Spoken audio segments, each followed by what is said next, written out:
Hello and welcome सभी का। आज हम लोग बात करेंगे नस्ट इक्वेशन के बारे में। तो चलिए स्वागत है। हम लोग देखेंगे इस वीडियो में कि नस्ट इक्वेशन क्या है, नस्ट इक्वेशन का डेरिवेशन देखेंगे, उसका एप्लीकेशन देखेंगे, नस्ट इक्वेशन का लिमिटेशन देखेंगे, साथ ही देखेंगे किसी रिडॉक्स रिएक्शन पे या रिडक्शन पे या ऑक्सीडेशन रिएक्शन पे किस तरह से नस्ट इक्वेशन को अप्लाई किया जाता है। साथ ही नस्ट इक्वेशन का कुछ न्यूमेरिकल्स भी देखेंगे। तो काफी कुछ है इस वीडियो में, अब ध्यान से इसको देखिए। तो चलिए स्टार्ट करते हैं नस्ट इक्वेशन। ये देखिए कंटेनर लिया हुआ है मैंने, इस कंटेनर में एम इलेक्ट्रोड को डाले हैं। एम इलेक्ट्रोड मतलब एम मतलब मेटल, किसी मेटल इलेक्ट्रोड को डाले हैं और इस कंटेनर में इसी मेटल के सॉल्ट का एक्वस सोल्यूशन रखे हैं। ठीक है, बात समझ में आ गया। तो इसमें क्या पॉसिबिलिटी है, या तो ऑक्सीडेशन होगा या रिडक्शन होगा। चलिए मान लेते हैं मेटल का रिडक्शन हो रहा है। तो रिडक्शन हो रहा है तो फिर ऐसे हम लोग लिखेंगे कि मेटल आयन इलेक्ट्रॉन लेगा, इलेक्ट्रॉन लेने के बाद खुद को मेटल में रिड्यूस करेगा, ये प्रक्रिया चलेगा। चलिए ये तो ठीक है।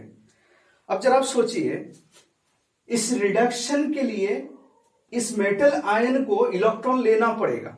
जब मेटल आयन इलेक्ट्रॉन लेगा तभी रिडक्शन होगा। अब सवाल आता है कि मेटल आयन कब इलेक्ट्रॉन लेगा। मेटल आयन तब इलेक्ट्रॉन लेगा जब ये इलेक्ट्रॉन मेटल आयन के पास पहुंचेगा, यानी इलेक्ट्रॉन का मूवमेंट होगा।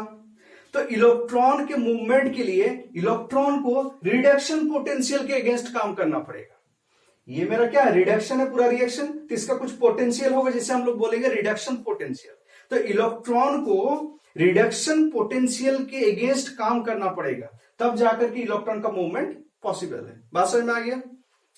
तो यहां पर हम लोग अगर फाइंड करें इस पूरा प्रक्रिया में कि मैक्सिमम वर्क डन कितना हो रहा है, वर्क मैक्सिमम कितना हो रहा है, तो मैक्सिमम वर्क डन कितना होगा, जितना चार्ज ट्रांसफर हो रहा है इनटू रिडक्शन पोटेंशियल।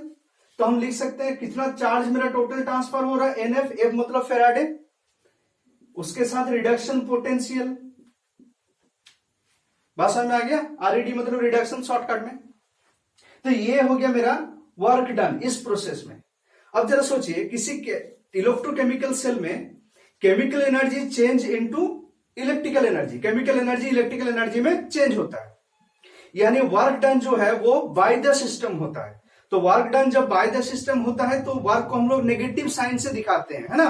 तो यहां पर जो मेरा वर्क मैक्सिमम है, जो वर्क डन हुआ, ये क्या होगा, नेगेटिव में होगा, यानी हम बोलेंगे work done maximum is equal to minus n F reduction potential. बात समझ में आ गया। चलिए अब थर्मोडायनेमिक्स से हम लोग क्या जानते हैं कि किसी भी सिस्टम का मैक्सिमम यूजफुल वर्क डन को हम लोग गिव्स फ्री एनर्जी कहते हैं। तो हम बोल सकते हैं इस मैक्सिमम वर्क डन को गिव्स फ्री एनर्जी, यानी मेरा रिलेशन ऐसा हो गया। अगर इस रिलेशन को स्टैंडर्ड कंडीशन में हम निकालते हैं तो क्या हो जाएगा, सभी का स्टैंडर्ड फॉर्म लगा देंगे, ई की जगह पर ई नॉट और डेल जी के जगह पर डेल जी नॉट। ये हम लोगों को एक रिलेशन प्राप्त हुआ, किसी इलेक्ट्रोकेमिकल सेल में गिव्स फ्री एनर्जी और सेल के इलेक्ट्रोड पोटेंशियल के बीच में रिलेशन प्राप्त हुआ।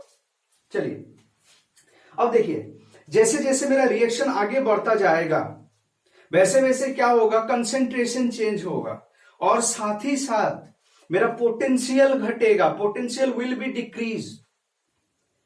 तो मैक्सिमम वर्क डन को प्राप्त करने के लिए या gives maximum gives energy, gives free energy को प्राप्त करने के लिए हमको क्या करना पड़ेगा, we have to maintain the concentration same. हमें कंसेंट्रेशन को सेम रखना पड़ेगा। और कंसेंट्रेशन को हम कैसे सेम रख पाएंगे, कंसेंट्रेशन को हम तब सेम रख पाएंगे अगर इस प्रोसेस को, इस रिएक्शन को हम रिवर्सिबल इक्विलिब्रियम प्रोसेस में करते हैं। बात समझ में आ गया। तो रिवर्सिबल इक्विलिब्रियम प्रोसेस में क्या होता है, भांटो आइसोथर्म से हम लोग क्या जानते हैं, del G is equal to del G naught plus R T L N Q. या क्यू क्या है, रिएक्शन कोसेंट, प्रोडक्ट बटे रिएक्टेंट। बात समझ में आ गया। चलिए अब डेल जी, ये इक्वेशन 1 देते हैं। इक्वेशन 1 पे put the value of del G and del G naught in equation 1। चलिए इक्वेशन 1 में वैल्यू डालिए। डेल जी का वैल्यू क्या है? Minus n F E reduction बराबर डेल जी नॉट का, इसका भी वैल्यू डाल देते हैं, plus R T L N Q बराबर क्या होगा? प्रोडक्ट बटे रिएक्टेंट। तो मेरा प्रोडक्ट क्या है? एम, और रिएक्टेंट मेरा क्या है? M ion. तो चलिए एम का concentration divided by M ion का कंसेंट्रेशन। बात समझ में आ गया? हमने ये जो था ये मेरा किससे आया? भांट ऑफ आइसोथर्म केमिकल। देखिए इक्विलिब्रियम प्रोसेस के लिए भांट ऑफ आइसोथर्म ये कहते हैं, इस रिलेशन को कहता है। तो इसी रिलेशन में हमने डेल जी और डेल जी नॉट का वैल्यू पुट किया, जो कि हम लोगों को थोड़ी देर पहले मिला। चलिए अब दोनों साइड्स हम एनएफ को कॉमन ले लेते हैं, तो क्या हो जाएगा? इधर क्या बचेगा?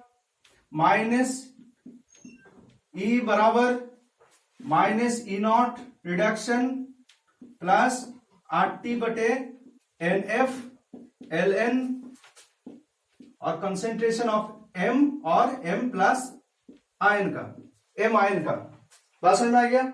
चलिए माइनस को कॉमन ले लेते हैं। माइनस को कॉमन अगर हम ले लेंगे तो क्या बचेगा मेरा? दोनों साइड से माइनस हटा, यहां माइनस आ गया, R T N F L N M का concentration divided by M ion का कंसेंट्रेशन। बात क्लियर है? अब देखिए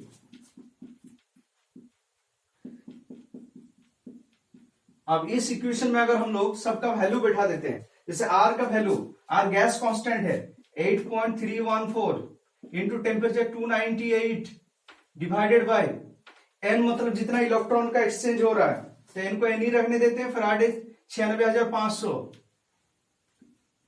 और इसको छोटी लॉग में चेंज कर देते हैं, तो 2.303 log M concentration divided by M n plus का कंसेंट्रेशन।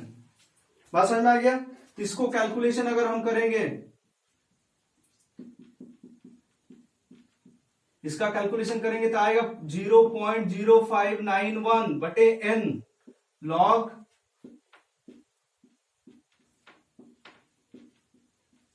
ये आ गया आपका नस्ट इक्वेशन। किसके लिए? इस रिएक्शन के लिए, इस हाफ रिडक्शन के लिए, हाफ सेल रिएक्शन के लिए। बात समझ में आ रहा है कुछ? इसको स्क्रीनशॉट लीजिए, फिर बात करते हैं।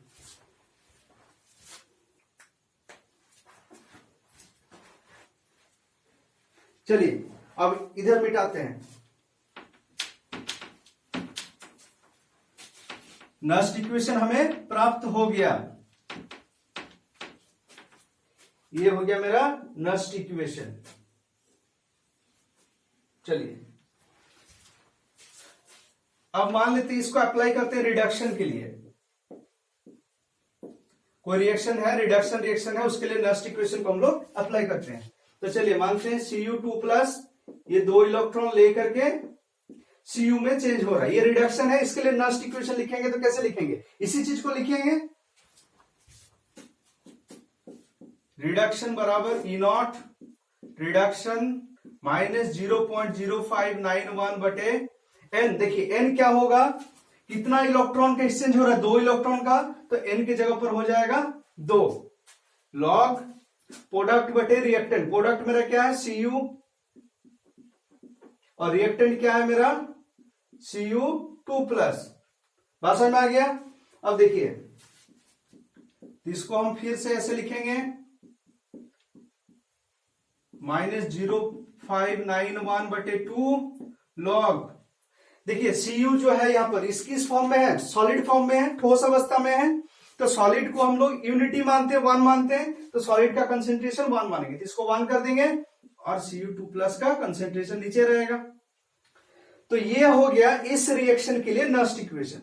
सिमिलरली अगर आपको कोई ऑक्सीडेशन रिएक्शन दिया हुआ है, जैसे कि मान लेते कोई ऑक्सीडेशन रिएक्शन जिंक है, Zn से Zn2 प्लस बन रहा है, 2 इलेक्ट्रॉन रिलीज कर रहा है, ठीक है। इस इक्वेशन के लिए अगर आपको नस्ट अप्लाई करना होगा तो नस्ट इक्वेशन को कैसे अप्लाई करेंगे? सेम प्रोसेस है, ई नॉट ई रेड बराबर, रेड मतलब reduction, E not reduction minus 0.0591 बटे एन। एन की जगह पर क्या लिखेंगे, देखिए 2 इलेक्ट्रॉन का एक्सचेंज हो रहा है, तो एन की जगह पर हो गया 2 लॉग प्रोडक्ट बटे रिएक्टेंट। प्रोडक्ट मेरा क्या है Zn2 प्लस और रिएक्टेंट मेरा क्या है Zn। तो Zn क्या है, सॉलिड फॉर्म में है, तो सॉलिड फॉर्म में है तो उसे 1 मान लेंगे। ये हो गया मेरा नस्ट इक्वेशन, किसके लिए, इस ऑक्सीडेशन रिएक्शन के लिए। बात समझ में आ रहा है। अब हम लोग देखते हैं अगर फुल रिएक्शन रहे, मतलब कोई सेल रिएक्शन रहा, रिडॉक्स रिएक्शन रहा, तो उसके लिए नस्ट इक्वेशन को कैसे अप्लाई करेंगे। तो चलिए देखते हैं। ये मेरा एक रिडक्शन था, ये एक ऑक्सीडेशन था, इसी को फुल रिएक्शन कर देते, दोनों को ऐड कर देते हैं। दोनों को ऐड कर देंगे तो क्या हो जाएगा, Zn प्लस Cu2 प्लस बराबर Zn2 प्लस Cu, ये हो जाएगा। तो इस रिएक्शन के लिए अगर हम उन्हें नस्ट इक्वेशन अप्लाई करना है तो कैसे करेंगे, तो चलिए लिखेंगे। देखिए अब तक हम लोग ई रिडक्शन लिख रहे थे, यहां पर लिखेंगे ई सेल बराबर ई नॉट सेल। तो ये ऑक्सीडेशन के लिए आप ई ऑक्सीडेशन भी लिख सकते हैं। जनरली आईयूपीसी में हम लोग रिडक्शन पोटेंशियल ही लिखते हैं, इसीलिए रिडक्शन भी लिखेंगे तो भी कोई दिक्कत नहीं है, और आप चाहे तो आप इसे ऑक्सीडेशन भी लिख सकते हैं, कोई प्रॉब्लम नहीं है। तो लेकिन जब फुल रिएक्शन को लिखेंगे, कोई रिडॉक्स रिएक्शन फुल है, उसके लिए हम लोग क्या करेंगे, ई सेल बराबर ई नॉट सेल माइनस 0.0591 बटे एन। एन देखिए यहां कितना इलेक्ट्रॉन का एक्सचेंज हो रहा है। देखिए रिडक्शन में 2 इलेक्ट्रॉन था, ऑक्सीडेशन में 2 इलेक्ट्रॉन था, यानी ओवरऑल रिएक्शन में 2 इलेक्ट्रॉन का एक्सचेंज हो रहा है। यहां क्या लिख देंगे 2। अगर आपको कंफ्यूजन हो कि कितना इलेक्ट्रॉन एक्सचेंज हो रहा है तो आप रिएक्शन को तोड़ लीजिए, ऑक्सीडेशन और रिडक्शन में। लॉग प्रोडक्ट बटे रिएक्टेंट, प्रोडक्ट मेरा क्या है Zn2 प्लस और Cu जो कि ठोस अवस्था में है, सॉलिड स्टेट में है, divided by reactant Zn solid में है और Cu2 प्लस एक्वस फॉर्म में। तो यानी ओवरऑल रिएक्शन क्या हो गया, ई सेल बराबर E naught cell minus 0.0591 divided बटे 2 लॉग, सॉलिड को हम लोग यूनिट मानते हैं, तो यूनिट मानेंगे तो खत्म हो गया, और नीचे मेरा बचा Cu2 प्लस। ये हो गया ओवरऑल रिएक्शन के लिए नस्ट इक्वेशन, रिडॉक्स रिएक्शन के लिए। बात समझ में आ गया, स्क्रीनशॉट लीजिएगा।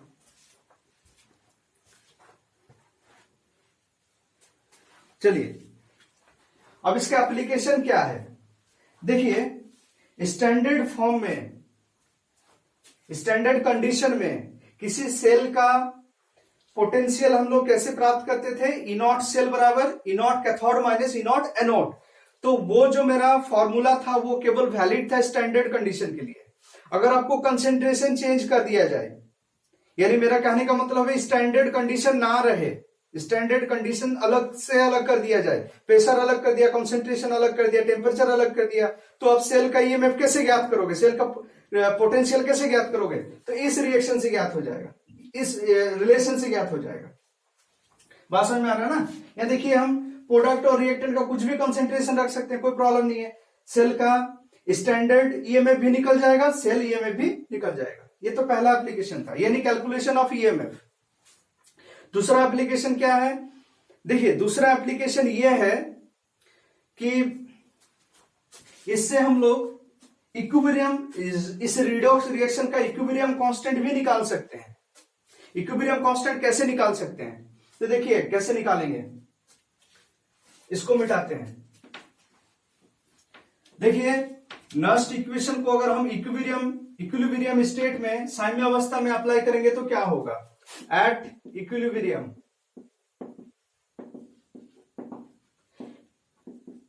इक्विलिब्रियम में क्या होगा, सेल का ईएमएफ क्या होता है, 0 होता है, और साथ ही साथ मेरा रिएक्शन कोसेंट जो होता है वो log Kc के बराबर हो जाएगा। बात समझ में आ गया।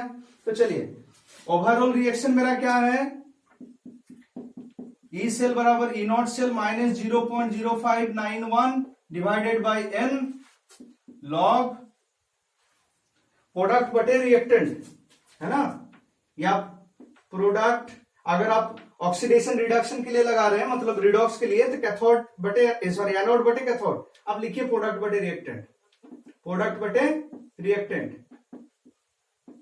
चलिए, तो एट इक्विलिब्रियम ई बराबर तो 0, तो चलिए 0 बराबर क्या हो जाएगा, E naught minus 0.0591 divided by n, और ये हो जाएगा मेरा लॉग केसी, केसी मतलब इक्विलिब्रियम कांस्टेंट।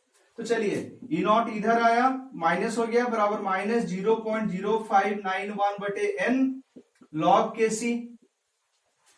तो देखिए दोनों नेगेटिव नेगेटिव कटा, तो क्या इसी को हम ऐसे लिख सकते हैं, लॉग केसी बराबर n E naught divided by 0.0591, ये भी तो लिख सकते हैं ना। ये हो गया नस्ट इक्वेशन एट इक्विलिब्रियम, बात समझ में आ गया। तो यहां से देखिए, यहां से अगर मेरा केसी का वैल्यू ग्रेटर देन 1 है, 1 से बड़ा है, तो क्या होगा, इफ केसी ग्रेटर देन 1, यहां पर अगर केसी का वैल्यू ग्रेटर देन 1 है तो ई नॉट का वैल्यू पॉजिटिव में आएगा, then E naught will be in positive. तो ई नॉट पॉजिटिव में आया, इसका मतलब क्या, फॉरवर्ड रिएक्शन को फेवर करेगा। और इफ केसी लेस देन 1, यदि केसी यहां पर मेरा 1 से छोटा हो तो ई नॉट का वैल्यू नेगेटिव में आएगा, E naught will be in negative. तो ई नॉट का वैल्यू नेगेटिव आने का मतलब क्या है, बैकवर्ड रिएक्शन को फेवर करेगा, ये तो हम लोग पहले से जानते हैं। तो देखिए नस्ट इक्वेशन से हम किसी रिडॉक्स रिएक्शन का इक्विलिब्रियम कांस्टेंट भी निकाल सकते हैं, तो ये भी दूसरा एप्लीकेशन था, बात समझ में आ गया। यानी नस्ट इक्वेशन का एप्लीकेशन क्या हुआ, नस्ट इक्वेशन से हम लोग स्टैंडर्ड कंडीशन छोड़ के भी दूसरे कंडीशन में भी सेल के ईएमएफ निकाल सकते हैं, किसी रिडॉक्स रिएक्शन का इक्विलिब्रियम कांस्टेंट निकाल सकते हैं, साथ ही साथ किसी हाफ इलेक्ट्रोड के लिए, मतलब हाफ सेल के लिए, हाफ सेल मतलब सिंगल इलेक्ट्रोड के लिए भी पोटेंशियल निकाल सकते हैं। पहले हम लोगों ने शुरू में ही निकाला रिडक्शन पोटेंशियल को लेकर के नस्ट इक्वेशन, फिर हम लोगों ने देखा नस्ट इक्वेशन को किस तरह से ऑक्सीडेशन के लिए अप्लाई करेंगे। तो सिर्फ ऑक्सीडेशन मतलब हाफ सेल, सिर्फ रिडक्शन मतलब हाफ सेल, यानी किसी हाफ सेल का, आप यूं कहिए किसी सिंगल इलेक्ट्रोड के लिए भी हम नस्ट इक्वेशन का अप्लाई कर सकते हैं, सेल का ईएमएफ ज्ञात कर सकते हैं, बात समझ में है ना। यही सब इसका एप्लीकेशन है। अब इसका लिमिटेशन क्या है, तो देखिए नस्ट इक्वेशन का लिमिटेशन ये है कि अगर बहुत कम कंसेंट्रेशन हो, एट वेरी लो कंसेंट्रेशन, वहां बहुत ही लो कंसेंट्रेशन पे अगर हम नस्ट इक्वेशन को अप्लाई करेंगे तो वहां पोटेंशियल प्लस माइनस इंफिनिटी आता है। हम लिख ही देते हैं, at very low concentration, at very low concentration potential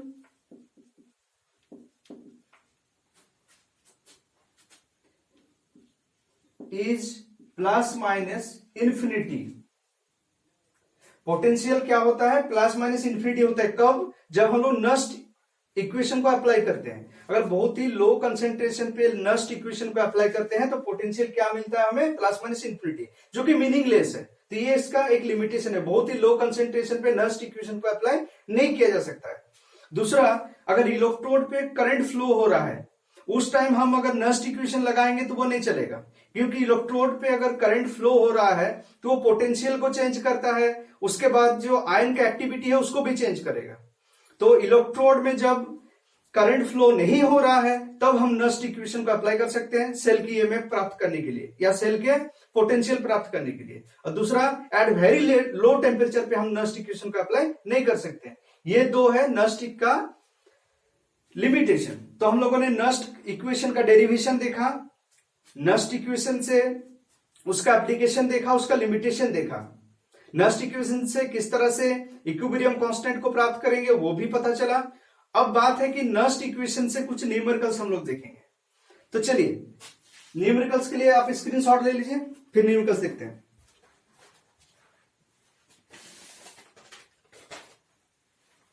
चलिए इसको मिटाते हैं।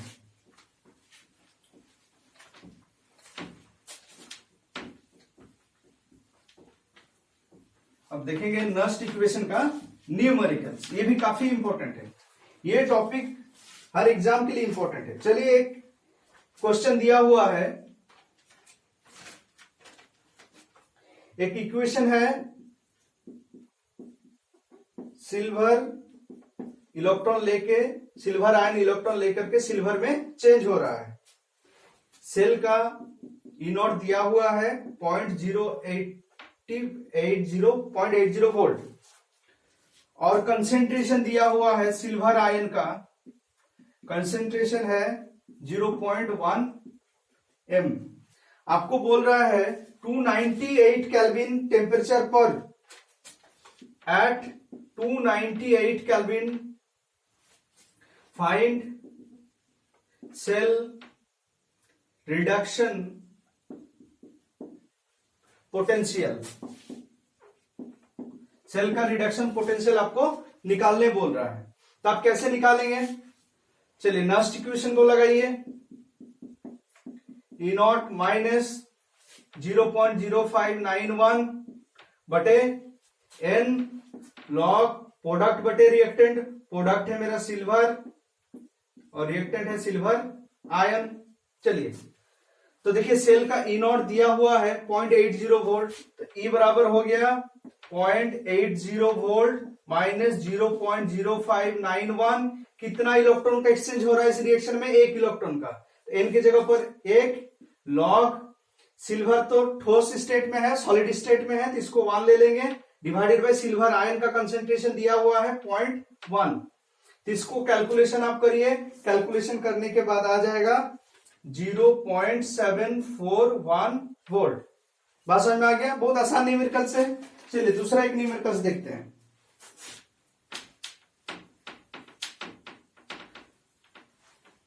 दूसरा एक न्यूमेरिकल्स देखते हैं, 2 नंबर वाला न्यूमेरिकल्स। इसमें दिया हुआ है एक रिएक्शन है आपका Na सॉलिड से Na solid plus 2Ag plus, इसका कंसेंट्रेशन दिया हुआ है। आप एक काम कीजिए, आप स्क्रीनशॉट लीजिए क्योंकि इसको मिटाना पड़ जाएगा। स्क्रीनशॉट लीजिए।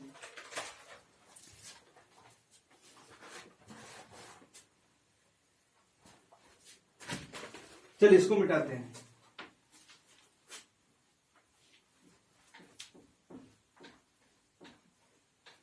चलिए रिएक्शन को लिखते हैं पहले, बड़ा आसान न्यूमेरिकल्स है। 0.002 m,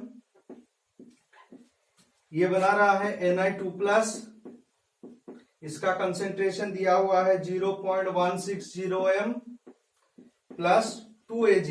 ये रिएक्शन आपका दिया हुआ है, ठीक है। तो चलिए इस रिएक्शन के लिए बोल रहा है सेल का ईएमएफ निकालने के लिए। तो सेल ईएमएफ जो हम निकालेंगे, यहां पर दिया हुआ और एक डाटा, सेल का स्टैंडर्ड फॉर्म का ईएमएफ दिया हुआ है 1.05 वोल्ट। तो नस्ट इक्वेशन लगाइए, ई बराबर ई नॉट माइनस 0.0591 बटे एन लॉग प्रोडक्ट बटे reactant Na2 plus divided by Ag plus. Ag के आगे कितना है? 2 है, तो 2 को हम यहां गुना स्क्वायर में लगा देंगे, ठीक है, पावर में चल जाएगा। चलिए वैल्यू बैठाइए। तो E बराबर क्या होगा? इसका वैल्यू दिया हुआ है 1.05 वोल्ट, 1.05 माइनस 0.0591 बटे N कितना है? कितना इलेक्ट्रॉन का एक्सचेंज हो रहा है? देखिए निकेल ने 2 इलेक्ट्रॉन लिया और सिल्वर ने 1 इलेक्ट्रॉन छोड़ा, तो 2 सिल्वर ने कितना इलेक्ट्रॉन छोड़ा? 2 इलेक्ट्रॉन। यानी कुल मिला के सिल्वर 2 इलेक्ट्रॉन ले रहा है, निकेल 2 इलेक्ट्रॉन छोड़ रहा है, यानी 2 इलेक्ट्रॉन का एक्सचेंज हो रहा है ओवरऑल रिएक्शन में। तो N बराबर कितना हो गया? 2 लॉग Na का कितना है? 0.160 और इसका है Ag प्लस का 0.002, इसका स्क्वायर। तो E बराबर 1.05 माइनस 0.0591 बटे 2 लॉग, इसको अगर आप करेंगे तो log 4 into 10 to the power 4 आएगा। कि सारे का कैलकुलेशन अगर हम कर लेंगे तो आंसर आ जाएगा मेरा 0.914 वोल्ट। कैलकुलेशन को आप घर में बैठ के आराम से करना है आपको। बात समझ में आ गया? तो नेक्स्ट इक्वेशन में क्या करना है आपको, पहले तो फॉर्मूला लिख देंगे। आप देखेंगे दो में से एक वैल्यू दिया रहेगा, तो स्टैंडर्ड कंडीशन में ईएमएफ दिया रहेगा या फिर नॉर्मल कंडीशन में। अब देखिए कौन सा दिया हुआ है, प्रोडक्ट बटे रिएक्टेंट। प्रोडक्ट का कंसेंट्रेशन डाल देना, रिएक्टेंट का कंसेंट्रेशन डाल देना है। और एन पे ध्यान रखना, एन मतलब होता है जितना इलेक्ट्रॉन का एक्सचेंज हो रहा है, कितना इलेक्ट्रॉन ऑक्सीडेशन में निकल रहा है, कितना इलेक्ट्रॉन रिडक्शन में ले रहा है, एक्सेप्ट हो रहा है, तो उसी को हम लोग बोलते हैं एन। तो एक्सचेंज ऑफ इलेक्ट्रॉन 2 है यहां पर। और किसी का अगर इस तरह से देखिए, जैसे कि सिल्वर आयन के आगे 2 लगा हुआ है, तो 2 को जब लिखेंगे तो सिल्वर आयन का कंसेंट्रेशन के पावर में डाल देंगे, जो भी यहां पर रहेगा उसको। बात समझ में आ गया? स्टाइकियोमेट्री गुणांक इसको कहा जाता है, स्टाइकियोमेट्री कोफिशिएंट। स्टाइकियोमेट्री कोफिशिएंट को पावर में लगा देते हैं। तो बड़ा आसान चीज है। तो ये था आपका पूरा नस्ट इक्वेशन। आपको अगर ये वीडियो, आपको अगर हम लोगों का प्रयास अच्छा लगा तो आप लाइक करिए। अगर आप सब्सक्राइब नहीं किए तो सब्सक्राइब कीजिए, ताकि और अच्छा वीडियो आप तक पहुंचा सके। Thank you.